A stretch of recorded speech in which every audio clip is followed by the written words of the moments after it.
It's a genre. It's a cute makeup packaging genre. Not everybody fits on the roster. Hi everyone, welcome back to the Strawberry Loli channel. This is your friendly neighborhood Slytherin Ren. As you can tell by the title, we are going to be having a little bit of lighthearted fun in this video. I am going to be roasting a few viral beauty items from Western brands that have just taken off, gained a lot of popularity in Western beauty circles for their presumably irresistibly cute packaging. Emphasis on the presumably. But you know, over here on this channel, we are snobs when it comes to cuteness, okay? We are not that easily impressed by just any old thing when it comes to what we consider qualifies as truly kawaii or not. So I thought it would be fun to pick out a few items that I noticed have been basically universally lauded ever since they came out as just the cutest thing ever.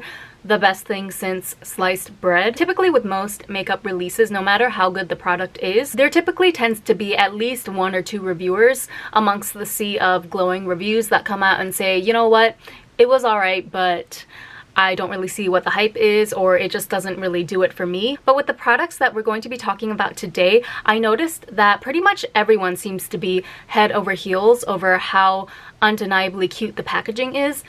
And I am here to burst everyone's bubble, basically. I'm here to rain on your parade. If you're one of these people who are just die hard, ready to go up to bat for how kawaii you think these products are, I'm here to take you down a peg.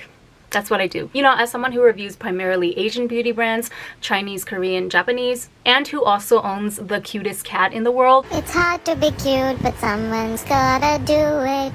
I have a pretty high standard when it comes to what I consider truly cute or not. Spoiler alert, these just don't cut it for me. They do not rise up to the standard that I'm used to, okay? It's a genre. It's a cute makeup packaging genre. Not everybody fits on the roster. So of course this is a joke, okay? This is all in jest. Well, it's not really a joke because these are my real opinions, but we are not taking ourselves too seriously over here in this video. So if you can't take a joke, or you feel that you might get easily offended by somebody talking smack about your favorite beauty products, maybe skip out on this one. Maybe also don't get upset on behalf of inanimate objects, because it might be really good for your mental health, seriously. So without further ado,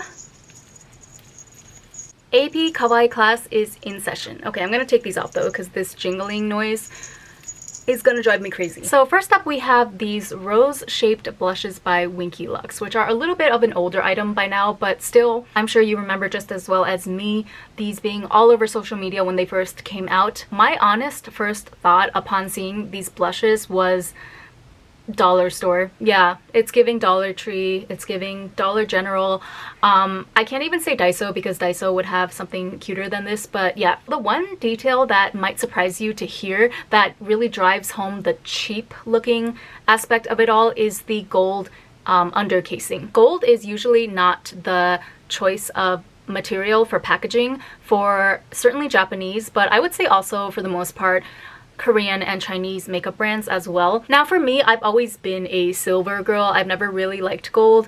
I've mentioned this several times on my channel. I've always been a silver hardware girl. You can tell even today, I didn't plan this at all, but the hardware on this shirt as well as my accessories, they're all silver. And it seems like most of the Asian makeup consumer base kind of agrees with me, because a lot of the luxe packaging from the more high-end brands here do tend to be in silver, or if they are gold, it tends to be a more like muted type of gold, either rose gold, case in point the new Shuamura collection. This is fine, right, because this is pink gold, so it's extra girly like that. Or if it is a more traditional yellow gold packaging, they will still mute it down, and instead of making it shiny, it'll be like a matte muted down gold, because it just looks classier and more expensive that way. Really shiny yellow gold like we see in the Winky Lux blushes here, that tends to be regarded as pretty gaudy looking, or even just like a very dated aesthetic. So yeah, if you want to see the flower or rose petal theme done correctly, let me direct you towards this urn looking thing over here. This is an actual blush product released by Lingerie. Lingerie is originally a French macaron manufacturer that also has a luxe makeup brand that is super popular here in Japan. So this is an actual blush product that they released with real rose petals. Pretty sure it was real, don't quote me on that. But yeah, the actual blush powder or product was actually sprinkled or covered onto the petals, and you would have to basically swipe your brush on the petals directly to get your color payoff. They don't sell this anymore, but at the time of its release, I'm sure it retailed for at least $100, so there's that. Lingerie does have a permanent powder blush line that just has a simple rose motif printed on the actual powder. So it's just a simple oval powder blush compact with a rose stamped onto the powder inside. But even in its simplicity, it still looks very elegant, and I would say that it's light years ahead of what Winky Lux was trying to do with their rose blush. So yeah, sorry Winky Lux, you don't fit on the roster. Also, just as a side note, I never really looked into Winky Lux as a brand until I was doing the research for this video, and I was kind of disappointed to discover that a lot of their items are basically just dupes. I would consider copycats actually of other popular Asian beauty items that originated from Asian brands. So for example, they have these clear lipstick bullets with a flower inside that they call the flower balms that are definitely ripoffs of the Kylie Jume flower jelly lipsticks that were trending so hard a few years back. Remember those? Yeah, Kylie Jume is a Chinese brand, and I feel like they were probably one of the first to get an actual Chinese makeup item to go viral in the worldwide beauty community. And then also Winky Lux has these bullet lipsticks with a cat head design on the top, which is also clearly a design that they stole directly from Paul and Joe. Paul and Joe is really well known for their cat head shaped lipsticks and just cat motifs in general across all their items. I know this is supposed to be a fun and lighthearted video, so I'm not going to get too deep into that subject, but that kind of stuff genuinely annoys me. Like, why can't you just come up with your own ideas? It's the plagiarism for me. And it doesn't even stop with Winky Lux today either. This brings me up to our second item up for the roast today. This Honeypot shaped lip care thing from the Winnie the Pooh and Colourpop collaboration that just recently came out. This collection as a whole, I will admit, it is pretty cute even by Asian standards, although anything Winnie the Pooh themed is pretty much guaranteed to be cute by default, so that's kind of a cheat code there. But I will give Colourpop credit for doing what I think is justice to this collection. The Honeypot in particular though, like, okay, so this is what apparently everyone lost their minds over, which is kind of to be expected, but it also kind of perplexed me a little bit. I agree, of course, that the Honeypot motif in general is indisputably cute, but I still didn't think it warranted the pandemonium that broke out, it seems, when Colourpop launched this collection on their website. The Honeypot lip care kit was the first thing to sell out from this collection within seconds or something, and I haven't heard anyone who's reviewed this collection so far, at least amongst the people that I watch, say anything less than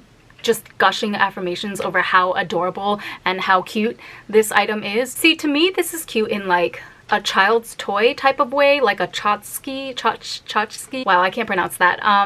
Like if I had a niece, for example, who was obsessed with Winnie the Pooh, and I saw this in a store somewhere, I would be like, oh yeah, let me buy this adorable little trinket for her. But as far as like a makeup or a beauty item, I feel no emotional charge or pull towards this item whatsoever. Oh yeah, and did I mention that the design is again plagiarized from what was originally a product from a Chinese makeup brand? I think there's also a K-beauty brand that has a similar product in the shape of a honeypot. It might be Etude House, I'm not sure, but I'll put up the picture when I find it. So yeah, at the end of the day, it's again the plagiarism for me. PSA for Western beauty brands, please come up with your own cute packaging ideas. Stop copying ours. Even when you copy, you can't make it look as cute or hit the same way as Asian beauty brands anyway, so just stop it, okay? And if you simply can't compete in the kawaii department, then just stay in your own lane. Play on some other strengths instead.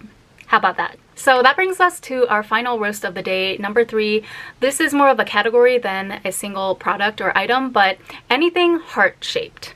And to that, I just have to say this. Florals for spring. Groundbreaking. Yeah, heart-shaped makeup is kind of a cop-out as far as I'm concerned, because, I mean, do I have to spell it out? Anything in the shape of a heart is just guaranteed to be cute, okay? It's like the blueprint for kawaii. Such a low bar for entry that it's like, I'm not mad at all the brands, both Asian and Western and from other countries, that have employed this tactic to make cute packaging that is irresistible to the customer, but it's just like the most basic thing that you could do as a makeup brand trying to break into the kawaii demographic, you know? And since I am a basic bitch, yeah, I do have one of the heart-shaped blushes from Colourpop. Sue me. There's another one that comes to mind that I don't personally own, but the heart-shaped blush by Too Faced. That one has a little bit more of an ornate detailing in the packaging. Looks super cute as well. Too Faced as a whole, I will say, I will give credit where it's due. They are pretty much, not with every single item that they've released, but on the whole, they're pretty aligned to I guess you could say, Japanese makeup consumer sensibilities, which is why they are one of the few Western brands that have survived for as long as they have over here. They still have their standalone stores in Shibuya and other major shopping hubs up and running, which is no small feat in the Japanese market. So I will give Too Faced credit for that, even though I personally am not interested in their brand that much. What else is trending right now? Kaja. I think Kaja has these liquid cheek tint things. Is Kaja an actual Korean beauty brand, or is it an American beauty brand inspired by K-beauty? Or was the company started by a Korean American, so it's like a hybrid of the two? Somebody comment in the comments if you know the answer to that. I would really appreciate it. And then who can forget the classic Physicians Formula heart blushes, the circle blush compact with the puffy little hearts embedded into the powder. That is kind of an OG. I mean, you gotta hand it to Physicians Formula. So hey, you know what? It's 1 point out of 3, the 3 categories that we looked at today, that the Western beauty brands were able to pass my personal bougie, cute Asian makeup packaging standards. So 1 out of 3 is better than 0 out of 3. Just one final comment before I go. I'm always going to be drawn to anything heart-shaped, obviously, because I'm a basic kawaii bitch. But I want to see more innovation, you know, more cutting-edge designs. Maybe instead of a regular, like, Valentine's Day heart, make it the actual shape of a human anatomical heart.